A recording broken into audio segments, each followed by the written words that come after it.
Well, okay, here comes problem 7 coming at you like a Gatling gun. In this case, we've got two box plots which are supposed to represent the math and verbal scores from a California high school. And you've got 3 questions, or rather 3 statements, that you are asked to determine whether they are true or not. So let me do this. Let me shed this and crop and get a little bit bigger picture for us to look at. There we go.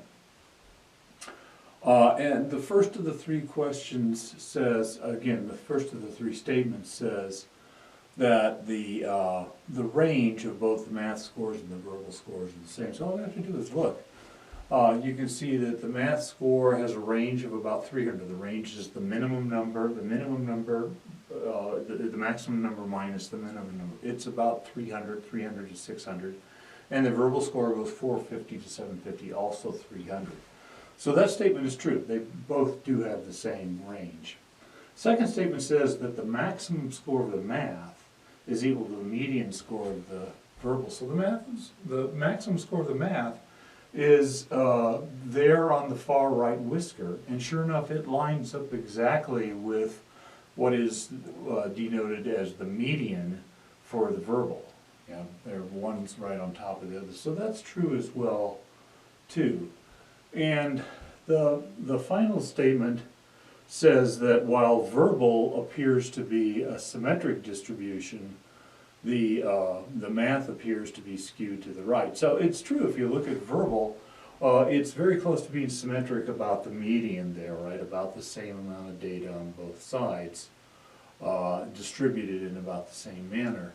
But the math is not symmetric, right? It is skewed. Thing is, it has a tail to the left, which means that it's skewed left, not right. So that statement's not true. While it's skewed left, not right, as the statement says. All right, so that means that the right answer to this problem is statements 1 and 2 are true, and not 3. All right, let's move on to another problem.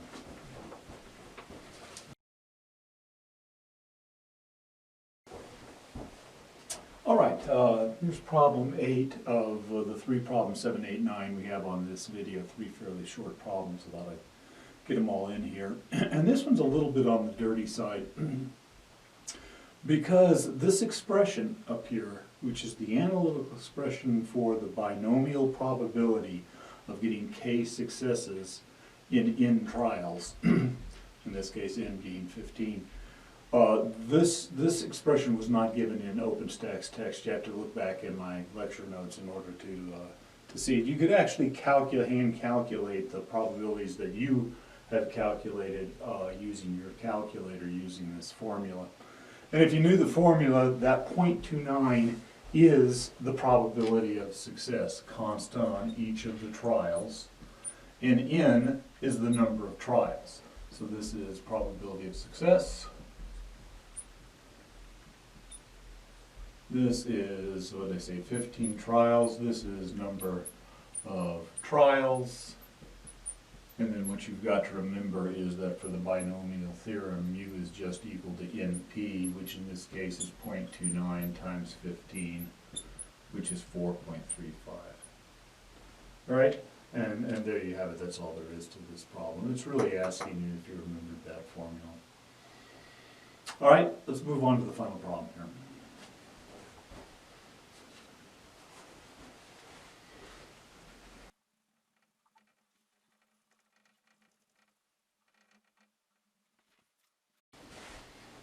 Okay, and we're back. You got to see a little behind the scenes action there. Problem 9. Problem 9 says, to survey the opinions of students at your high school, a researcher plans to select every 25th student entering the school in the morning, assuming that there's no absences. Will this result in a simple random sample of students attending your school? And there are 5 answers to that. So the first one says yes, because every student has the same chance of being selected, which is a great criteria. It is, however, the criteria for a random sample, not a simple random sample. Yeah, so that's not what we're looking for. The second says yes, but only if there's a single entrance to the school. I don't know what that means. The third one says yes, because because the 24 out of every 25 students who are not selected will form a control group. We're not talking about control groups here. D says yes, because this is an example of systematic sampling, which it is, which is a special case of simple random sampling, which it's not. Okay, that's just the point here. Yes, this is systematic sampling, but it's not a special case of simple random sample. So all we're left with is E, which says no. The question was, will this result in a simple random sample? And it says no, because not every sample of the intended size has an equal chance of being selected. That's the criteria for simple random samples.